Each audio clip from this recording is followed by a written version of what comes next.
I often work with engineers and scientists around the world who drive positive change in the water sector.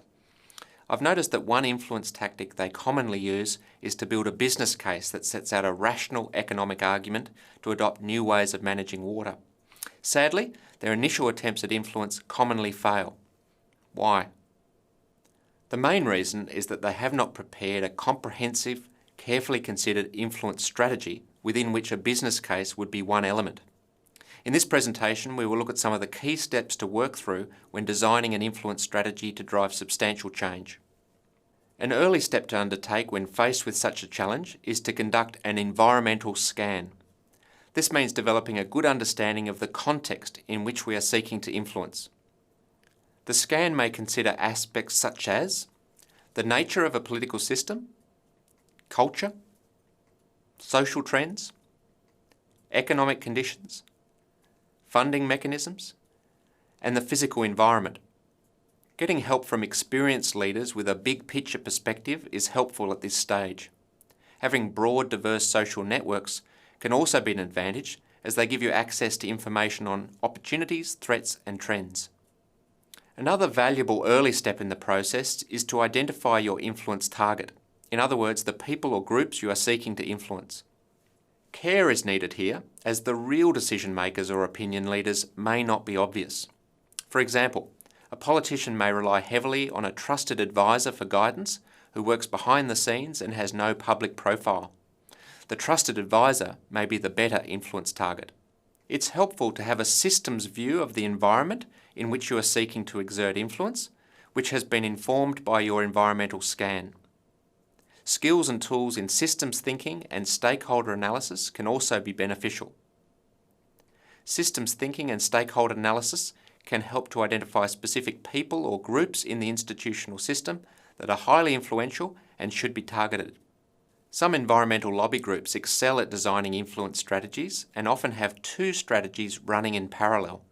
One strategy focuses on influencing principal decision makers, such as executives and politicians. Another strategy focuses on broader stakeholder groups, such as the general public and media. A third step to carefully consider when designing an influence strategy is the selection of influence tactics. These need to suit the context and influence target. Some of the most commonly used influence tactics are Howard Gardner's 7 levers for changing minds. Typically, leaders will use a combination of tactics and plan the sequence of their use.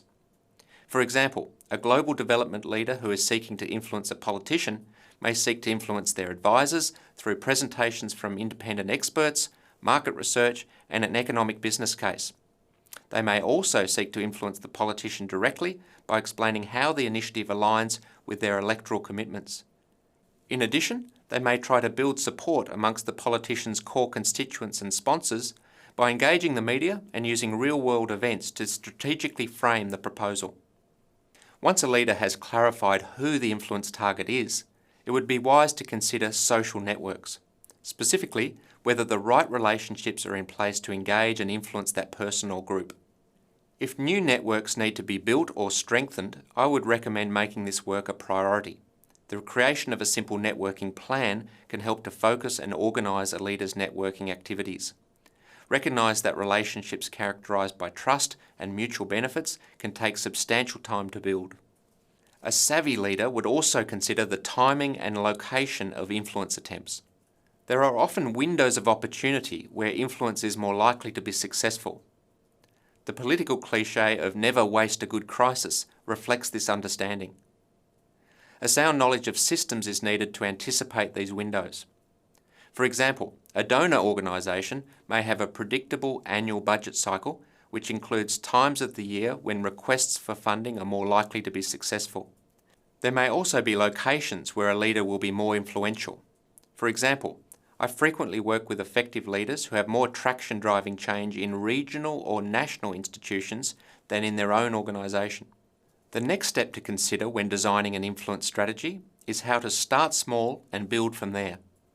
This approach is frequently highlighted as a key to success in leadership research and case studies. To do this, leaders often use demonstration projects, proof of concept initiatives, and action learning projects. It's a strategy to demonstrate an idea's practicality and minimise the risk to a leader's reputation and to stakeholders. It is also a way to build social networks and gather information to strengthen the case for scaling up successful trials.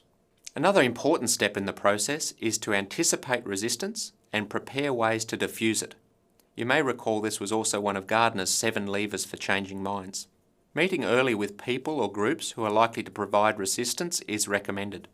This provides early warning as to what arguments are likely to emerge in opposition to your idea and what you will need to do to counter them. Some leaders also adopt the principle of working closely with their most vocal opponent rather than avoiding them.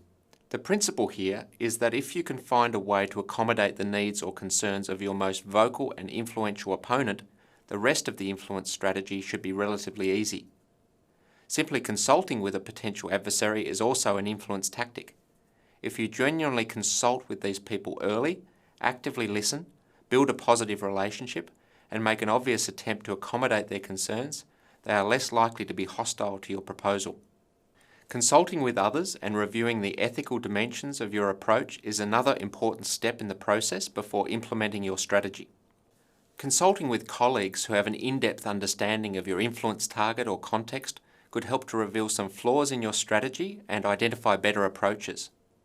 From an ethical leadership perspective, it's important to consider issues such as whether anyone would be harmed from the influence tactics you plan to use, whether you're being honest and transparent, and whether you're acting in accordance with your personal values.